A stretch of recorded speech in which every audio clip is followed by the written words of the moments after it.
हिंदी कक्षा में मैं सुनीति मिश्रा आप सबका हार्दिक स्वागत करती हूँ। तो बच्चों, आजकल हम पढ़ रहे हैं कक्षा 8वीं की दूरवा और आज हम पढ़ने जा रहे हैं उसका दूसरा पाठ, दो गौरैया। गौरैया क्या होती है बच्चों? जो चिड़िया होती है, जो बहुत छोटी सी चिड़िया होती है, आपने देखी होगी, जो सबसे साधारण चिड़िया होती है, हम उसी की बात कर रहे हैं। तो दो चिड़िया है, ये उनकी कहानी है कि किस प्रकार से वो एक परिवार है और उसको वो कैसे कैसे परेशान कर देती है। प्रारंभ करते हैं। घर में हम 3 ही व्यक्ति रहते हैं, माँ, पिताजी और मैं। पर पिताजी कहते हैं घर सराय बना हुआ है, हम तो जैसे यहाँ मेहमान है, ऐसा लगता है घर के मालिक कोई और ही है। क्यों कह रहे हैं वो ऐसी बात? ये बात इसलिए कह रहे हैं, कहते हैं ऐसा लगता है घर में हम मेहमान है और बाकी के लोग जो है वो परमानेंटली यहाँ रहते हैं। वो कौन कौन लोग हैं वो जानेंगे तो आपको बहुत मजा आएगा।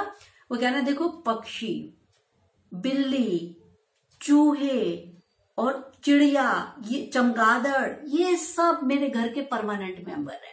तो वो इस कहानी में ये बता रहे हैं। ठीक है, तो अब आगे क्या लिखते हैं वो? आंगन में आम का पेड़ है, तरह तरह के पक्षी आम के पेड़ पे डेरा डाले रहते हैं।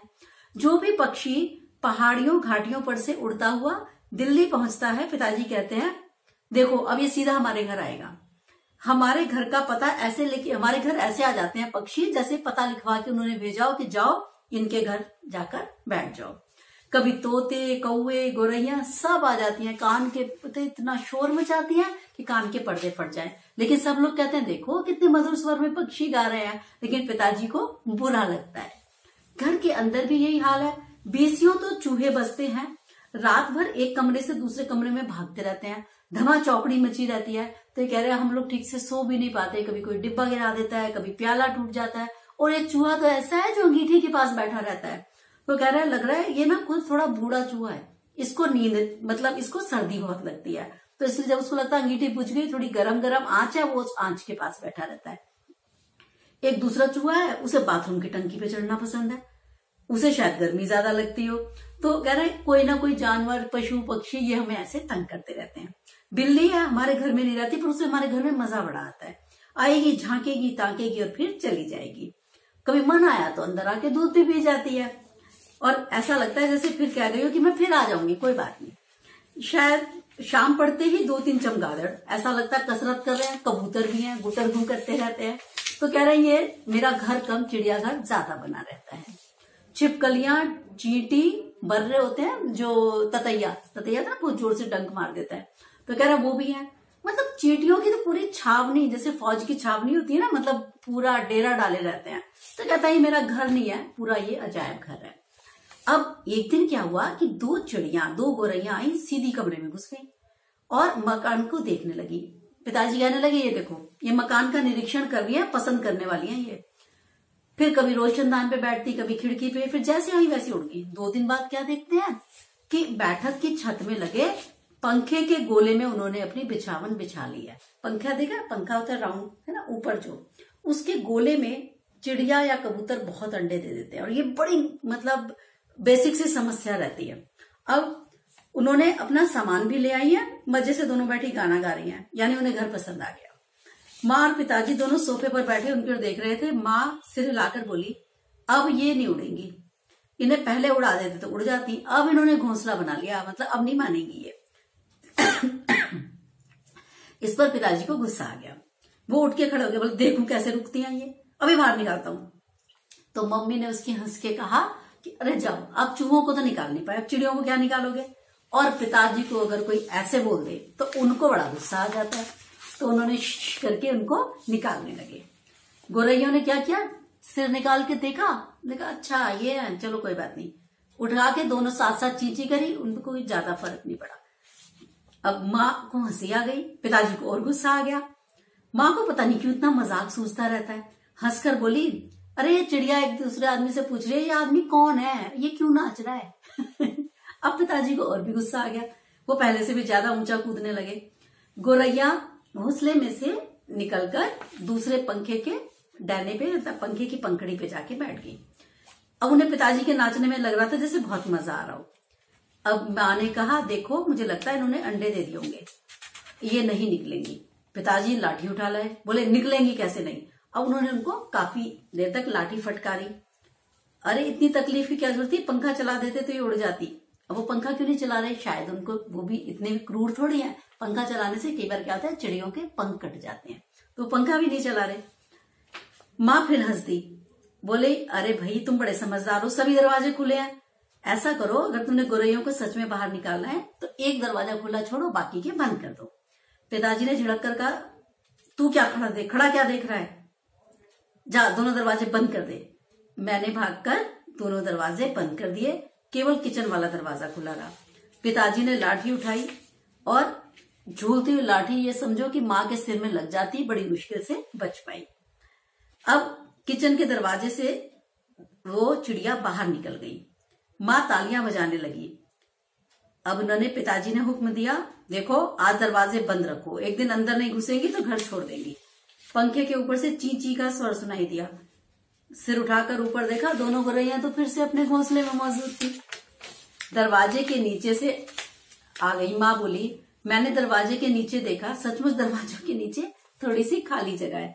तो उन्होंने क्या किया, चिड़िया है छोटी सी, कहीं से भी आ सकती है। पिताजी को बड़ा गुस्सा आ रहा था और माँ हंसे ही जा रही थी। पिताजी गोरैयों पर पिल पड़े। उन्होंने दरवाजे के नीचे की जो झुर्री थी उसमें भी कपड़े ठूंस दिए। अब चिड़िया फिर ची ची करती बाहर तो निकल गई। फिर अब की बार से वो रोशनदान से आ गई, क्योंकि रोशनदान का एक शीशा टूटा हुआ था। अब माँ ने गंभीर होकर कहा, देखो सुनो, अब इन्हें बाहर मत निकालना, क्योंकि इन्होंने यहाँ पे अंडे दे दिया है, अब ये नहीं जाएंगी। तो पिताजी गुस्से से बोले, तुम अपना कालीन बर्बाद करवा लो इनसे। लेकिन फिर उन्होंने लाठी झुलाकर चिड़ियों को खदेड़ दिया। दोनों आकर पिछले आंगन की दीवार पर जा बैठी। इतने में रात हो गई। हम खाना खाकर सो गए। जाने से पहले मैंने आंगन में झांक कर देखा, चिड़िया वहां नहीं थी। मैंने सोचा शायद इन्हें अक्ल आ गई होगी और ये हार मान के कहीं और चली गई। दूसरे दिन इतवार था। हम सब लोग नीचे उतर के आए तो हमने देखा चिड़िया तो वहीं बैठी मजे से मल्हार गा रही है। मल्हार क्या होता है, एक राग होता है जो वर्षा ऋतु में गाया जाता है। चिड़िया मल्हार गा रही थी, मतलब चिड़िया बड़ी प्रसन्नता पूर्वक चींची कर रही थी। पिताजी फिर लाठी उठा लाए। अब रोज यही होने लगा। रात के वक्त जब हम सो रहे होते जाने कहां से अंदर आ जाती। पिताजी परेशान हो गए, अब कितने दिनों तक वो लाठी ऐसे ही झुलाते रहते। पिताजी कहे, मैं हार नहीं मानूंगा। लेकिन धीरे धीरे करके उनकी सहनशीलता ने उन्हें जवाब देने लगे। अब वो कहने लगे कि ठीक है, अब मैं क्या करूंगा, गोरैयों का घोंसला नोच के नीचे फेंक दूंगा। वो एक दिन स्टूल पर चढ़कर ऐसा करने भी लगे। घोंसला तोड़ना कठिन काम नहीं था। उन्होंने पंखे के नीचे फर्श पर स्टूल रखा और लाठी लेकर ऊपर चढ़ गए। उन्होंने कहा, बिल्कुल यही होना चाहिए, जब किसी को सच में बाहर निकाला उनका घर तोड़ दो। घोंसले में से अनेक तिनके बाहर की ओर लटक रहे थे। गोरैयों ने सजावट के लिए जैसे झालर लटका रखी हो।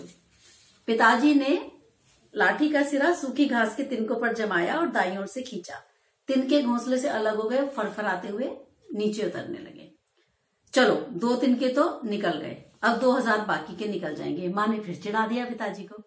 तभी मैंने बाहर की ओर देखा, मुझे दोनों गोरैया नजर आई। दोनों चुपचाप दीवार पर बैठी थी। भी ऐसा लग रहा था जैसे दुबला गई और कुछ काली सी पड़ गई हो।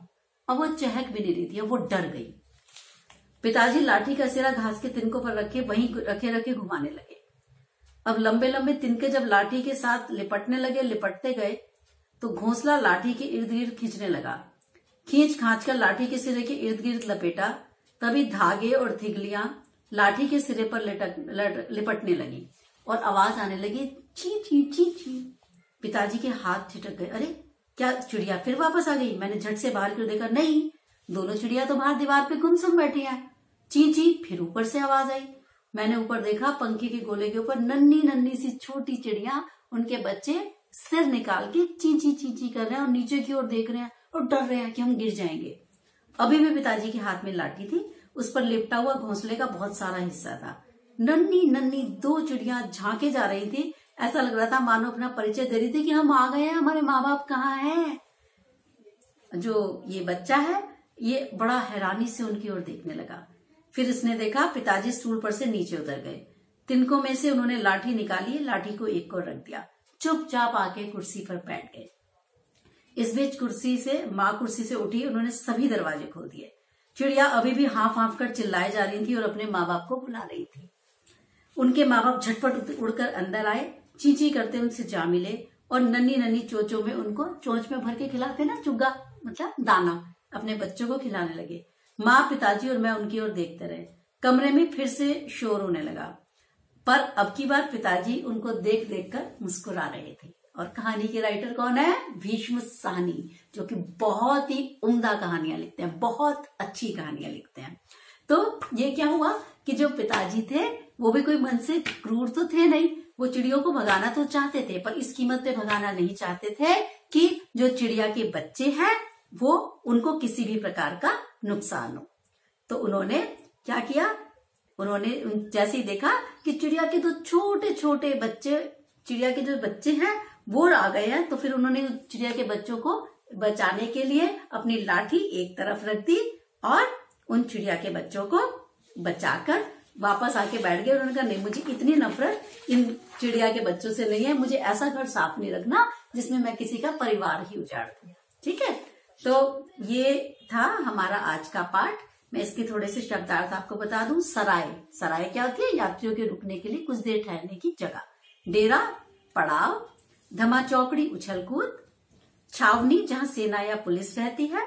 रोशनदान, कमरे के अंदर रोशनी के लिए आने वाली बनी हुई खिड़की। इर्द गिर्द, आसपास। उबल पड़ना, गुस्सा करना। थिगलियां, छेद बंद करने के लिए टांका गया कपड़े का टुकड़ा या पैबंद। तो ये था बच्चों हमारा आज का पाठ, दो गौरैया, जिसके राइटर थे भीष्म साहनी। आशा करती हूँ आपको ये पाठ बहुत अच्छा लगा होगा। अब हम मिलेंगे अगले पाठ के साथ, तब तक के लिए नमस्कार।